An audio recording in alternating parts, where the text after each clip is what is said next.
Bonjour et bienvenue sur Radio Bien-être et à cette émission, Dr Campeau vous renseigne. Je suis le Dr Nathalie Campeau et pendant les prochaines 15 minutes, je vais vous entretenir des trésors cachés de votre cœur. Pendant cette émission, nous allons vous décrire les fonctions méconnues et inouïes de votre propre cœur. Des fonctions que vous ne lui connaissez probablement pas et qui vont vous surprendre. Alors, commençons sans plus tarder par certaines découvertes récentes sur les fonctions du cœur que vous avez intérêt à connaître.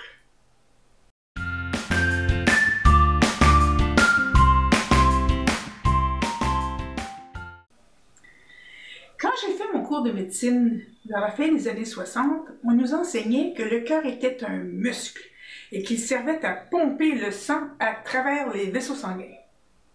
Son rôle était de propulser le sang plein d'oxygène vers les cellules et puis de collecter les déchets et de les acheminer vers le foie et vers le rein parce que c'est là que l'élimination se fait. Le cœur égale donc pompe à circulation. Mais tout a commencé à changer dans les années 70. Parce que les chercheurs ont découvert que le cœur sécrétait aussi des hormones, ce qui faisait du cœur une glande endocrine. Le cœur sécrète plusieurs types d'hormones, dont certaines sont pour régulariser la pression sanguine, et d'autres, c'est des hormones diurétiques, et il y en a d'autres. Plus tard, les chercheurs ont découvert que le cœur sécrétait aussi des neurotransmetteurs, tout comme le cerveau.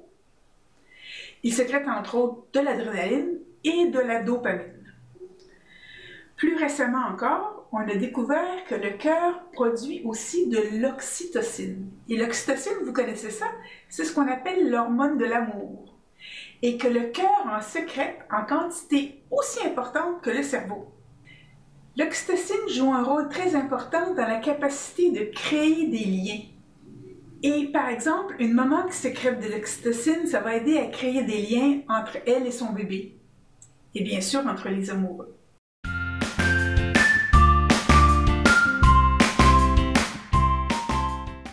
Une autre fonction du cœur que vous ne connaissez probablement pas, c'est que le cœur génère un champ électromagnétique très puissant.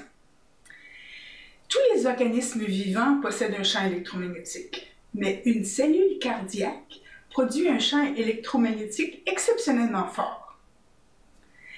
Les cellules du cœur fonctionnent comme des millions de petites génératrices qui battent à l'unisson et produisent ensemble, à chaque battement, un courant de 2,5 watts, suffisamment pour allumer une petite ampoule électrique. L'amplitude du courant électrique généré par le cœur est de 50 à 100 fois plus grande que celle du courant électrique généré par le cerveau. De plus, le champ électrique produit par le cœur peut être détecté jusqu'à 3 mètres au-delà du corps. Et ce champ prend la forme d'un gros beigne. C'est ce qu'on appelle un torus. Et toute la journée, on se promène avec un gros baril qui contient le champ électrique de notre cœur. Alors, si notre cœur est rempli, notre champ est rempli d'amour et de gratitude, les autres le sentent. Et si au contraire, on a le cœur gros, ou pire encore, on a le cœur desséché, les autres le perçoivent aussi. Quand un papa tient un bébé dans ses bras et qu'il le maintient dans un champ électromagnétique, il influence l'énergie du bébé. Évidemment, deux amoureux enlacés font la même chose. Et c'est la même chose pour le fœtus, qui est constamment baigné dans le champ cardiaque de sa maman. Et quand la maman lui chante une berceuse, le bébé est baigné dans ce champ d'amour. Et les échanges énergétiques réciproques ainsi produits durent toute la vie et sont indélébiles. Donc, le cœur produit un champ électromagnétique que l'on peut percevoir.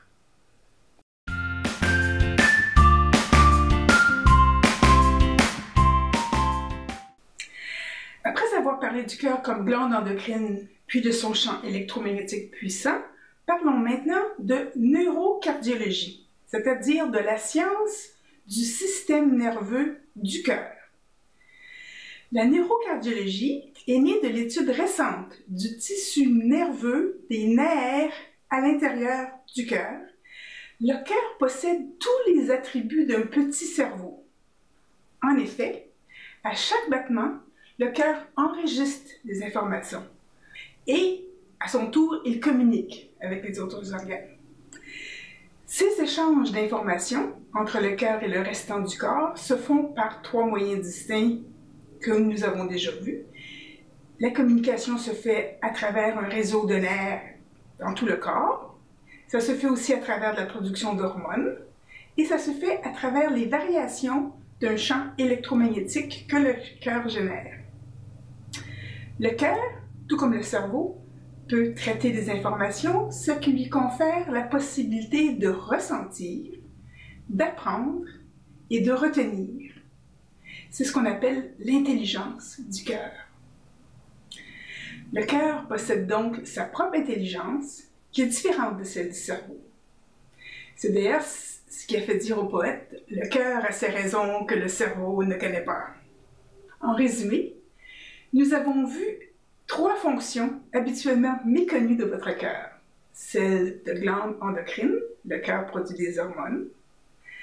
Celle de génératrice d'un champ électromagnétique puissant, ce qui affecte notre entourage. Et enfin, l'intelligence du cœur, qui a la capacité de traiter des informations, de communiquer, de ressentir et d'apprendre. Le cœur a aussi la capacité d'avoir des émotions. C'est ce qu'on appelle les émotions supérieures du cœur, telles l'appréciation, la joie, on dit « mon cœur bondit de joie », la gratitude, mon cœur déborde de gratitude, l'empathie aussi, la compassion et enfin l'amour.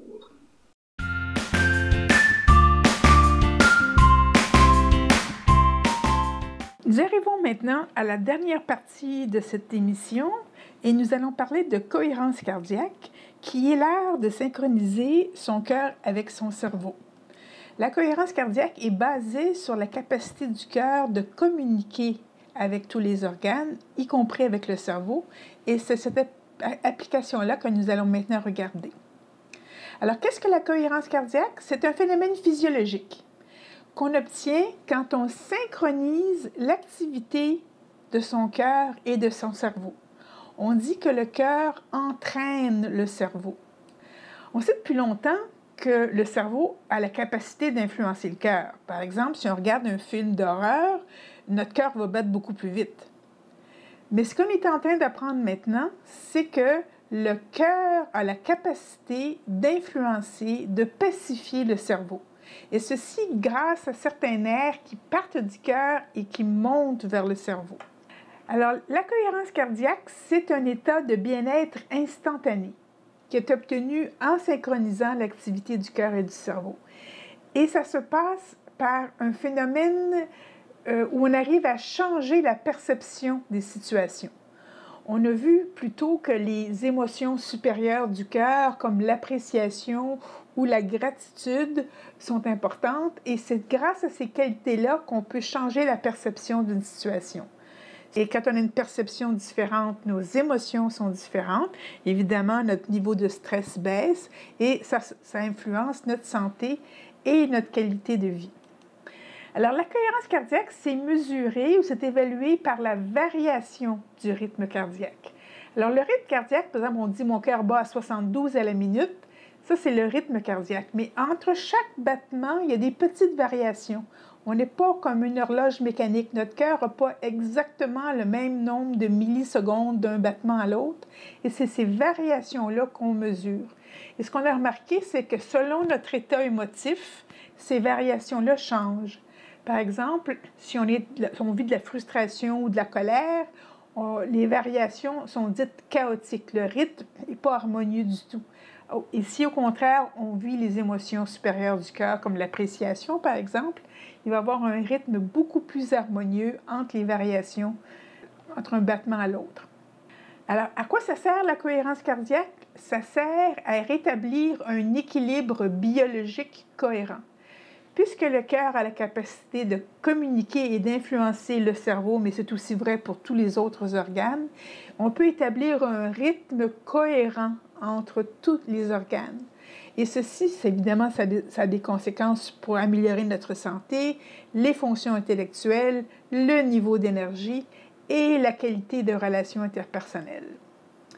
En parlant de relations interpersonnelles, on a parlé des champs électromagnétiques qui s'étendent jusqu'à 3 mètres en dehors du corps. Et cette illustration nous montre que quand deux personnes sont à moins de 3 mètres, leurs champs électromagnétiques se croisent. Et il y a une étude qui a été faite pour montrer que quand une des personnes est en état de cohérence cardiaque, elle peut influencer l'activité du cerveau de l'autre personne. Alors, c'est ce que ce graphique un peu compliqué essaie de montrer, c'est que l'activité électrique de la personne du sujet 1 qui est en état de cohérence cardiaque devient synchrone, c'est-à-dire que l'activité électrique a des pics aux mêmes endroits que l'électroencéphalogramme de la deuxième personne. Les personnes donc qui arrivent à harmoniser leur cœur et leur cerveau ont des bénéfices. Et le bénéfice principal, c'est pour gérer les situations de stress. Alors, quand on change notre perception d'une situation de stress, quand on arrive à trouver de l'appréciation, de la gratitude ou de la joie, ça va changer notre niveau de stress. Ça va aussi améliorer la santé émotive et les gens qui pratiquent des techniques de cohérence cardiaque sont souvent plus de bonne humeur. Et évidemment, quand on n'est pas stressé et qu'on est de bonne humeur, ça améliore de beaucoup nos relations interpersonnelles. Mais sur le plan intellectuel aussi, ça a des conséquences importantes. Les gens qui pratiquent des techniques de cohérence cardiaque ont les idées plus claires et prennent des décisions plus facilement. Ça influence aussi la mémoire et la capacité d'apprendre. Donc, les jeunes apprennent mieux et les personnes âgées ont une meilleure mémoire. Et pour le milieu du travail, ça augmente beaucoup aussi la créativité, la productivité et l'efficacité. Il y a des outils qui peuvent nous aider à mesurer notre état, notre degré de cohérence cardiaque. Et un de ces outils-là, c'est une application qu'on peut trouver sur les téléphones intelligents. Et cette application-là s'appelle Inner Balance. C'est une application qui a été faite par HeartMath en Californie, qui a fait beaucoup de recherches sur la cohérence cardiaque. Et l'application elle-même est gratuite, mais il faut un petit câble qui connecte votre téléphone au lobule de votre oreille. Et ce petit câble-là coûte autour de 120 $ américains. Alors, le petit câble, lui, n'est pas gratuit. Par contre, il y a une autre technique qui est gratuite, ça s'appelle le sourire du cœur. C'est une technique que j'ai mise au point et que je décris dans mon livre. Et c'est une technique très simple qu'on peut pratiquer dans le milieu d'une conversation, dans le milieu d'une réunion, pour changer complètement notre équilibre intérieur. Alors, voici un résumé ce qu'est la cohérence cardiaque et je vous souhaite d'apprendre à l'utiliser.